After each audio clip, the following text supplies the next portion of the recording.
So what do we teach at Breathworks? It's very simple. I think this is one of the things that I've learned through my own experiences. Keep it simple. Mindfulness is not rocket science. You know, I think as Amisha said, it's simple to understand but hard to practice, that kind of idea. But we can wrap it up in all kinds of complexity, but actually it's very, very simple. And the basic problem that one has when you're living with a chronic health condition is that you don't like it. Really what you're living with is, I don't like this. And the way I don't like this gets lived out in your life is very distressing and very unpleasant. So how mindfulness can help is you're learning, or you're teaching people how to move away from this, I don't like this, system of living, to turning towards it, which is very counterintuitive. It takes a lot of courage to learn to turn towards the difficult. And then what you do is you investigate what's actually happening. Not what you think is happening, or what you fear is happening, or what happened yesterday, but what is actually happening right now. So you look at it in quite a lot of detail. However, crucially, you do this with tenderness and care and acceptance and compassion. So it's not a kind of put it under the microscope approach, but it's embrace it. The way you would hold a child that was hurting. It's like, what's wrong? Why, how can I help you? So you relate to your own difficulty with great tenderness. And then, crucially, and this is the kind of crucial theoretical part of our program, you can unpack that experience into what we call primary and secondary suffering. So rather than it just being a great big blob of, I don't like this, it becomes, I have some unpleasant sensations, I can accept those. And then you realize how it's the resistance to the unwanted that's causing most of your distress. Resistance, primary sensations plus resistance equals secondary suffering. And that's all the mental, emotional, and physical reactions. Things like catastrophizing thinking, depression, anxiety, fear, and of course secondary physical tension. You've got pain, you tense against it, and then you've got more pain. So we use this exercise on our program, which is fun.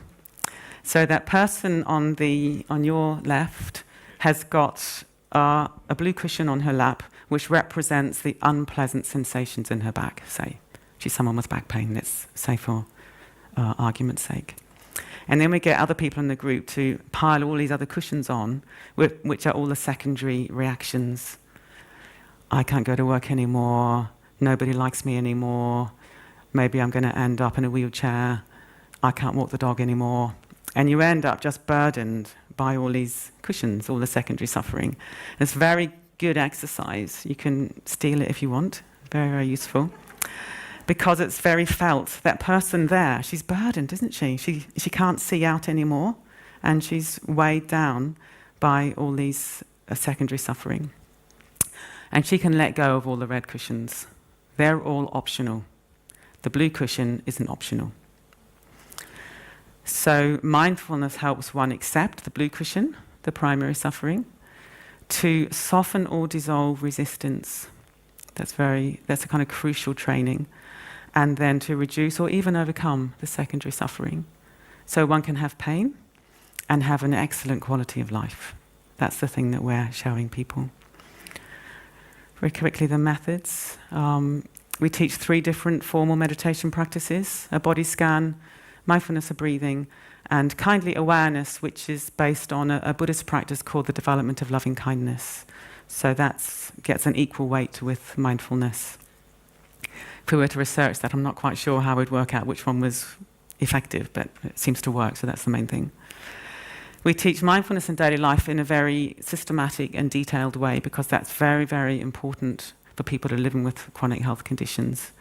Meditating once a day is helpful, but then you've got another 23 hours to go crazy in.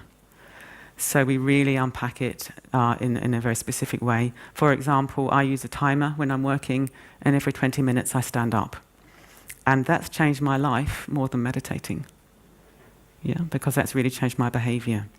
So one of the phrases that we use is, take a break before you need it.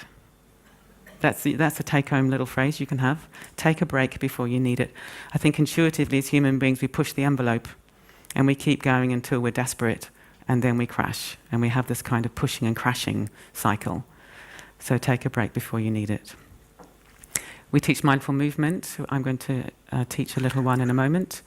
And everything that we do is based around the breath and learning to rest into gravity. Yeah, gravity is remarkable. It's here all the time, and very often we're kind of pulling away from gravity, which creates a lot of secondary tension. Yeah. So we're just going to do a little experiential thing now. Yeah, even though I'm told I've only got 5 minutes left. Just to show how simple this is. So if you just sit comfortably, and I would like you to make a fist with one hand. What's happened to your breath? Anyone breathing? Yeah? Do people find their breath stopped when they made the fist? Yeah. So that's what happens when you have pain or the unwanted in your body. It's like you've got a fist in your body, and not only have you got the tension, but you've got this inhibited breathing around the body. So now I'd like you to drop into gravity, really sort of rest down onto the chair. Just imagine that you're allowing your body to be held by gravity. And you've got your fist. And imagine breathing into the fist. And what does the fist want to do? Does it want to soften? Yeah. So that's one of the main trainings. So it's learning how to drop into the body, drop into gravity, identify these kind of areas of holding in the body, and then learn how to take the breath into those and to soften and dissolve. And that's a very, very good way of releasing this impulse to secondary suffering. So just a couple of drawings about the kind of theory again of the way we work. So the unaware human being tends to live strung out. We're pushing away the unpleasant and we're pulling the pleasant towards us. Yeah? So the pain is the unpleasant. Don't like that. Oh, want more of that. And does that look comfortable? Yeah? Interestingly, it's the crucifix as well, which I find quite interesting. So you're sort of crucified on your impulses of trying to avoid the pain and to prolong pleasure. So what we're doing is we're learning, teaching people to turn towards the pain with tenderness. And the dotted lines mean you're seeing into the fluid nature of experience. This is very, very important. Because people think of pain as being solid, the enemy, a thing. Actually, it's just a flow of sensations that are ever-changing. And we don't leave people there. Yeah, we don't leave people turn towards the pain and see into its nature. That would be not a very pleasant way of living. So then we get people to hold that, but then to also pay attention to what's pleasant. And we've not yet found anyone on a program who couldn't find something pleasant, which I think is very, very interesting, because people can think, oh, there's nothing pleasant, my life is awful. But it might be you've got a softness in your face, your hands are warm, your tummy's soft, you're not hungry, that might be pleasant.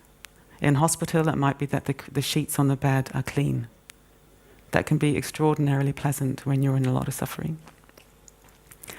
And then you hold both and you see into their fluid and changing nature. So you're no longer strung out, but you're just resting back, and it's very broad, open awareness, and you're just allowing everything to rise and fall, moment by moment. And that's a much more restful, whole, healthy way of living. And we don't end with self. This is also very, very important. It's not just a self-awareness training, but you then expand your awareness to include awareness of others and the world around you, and you realize how we're all so very, very alike. We look different, but we're all very, very similar. And this becomes this preoccupation with self and one's own problems, and you shift from a perception of isolation, I'm the only one in pain and you're all healthy, which is often the perception that one has when you've got a health condition. You look out into the world and you think they've all got perfect lives and my life is terrible. But you realize it's not like that. Every single one of you, I know, has some kind of difficulty in your lives, just like me. And we also have this explicit cultivation of compassion. So things we're doing now, I wrote this book in 2008 that's now out in 12 languages. The title in Swedish is different, but the English title is very important actually. which is living well with pain and illness. So it's not overcoming pain and illness, but learning to live well with the human condition. That includes pain and illness.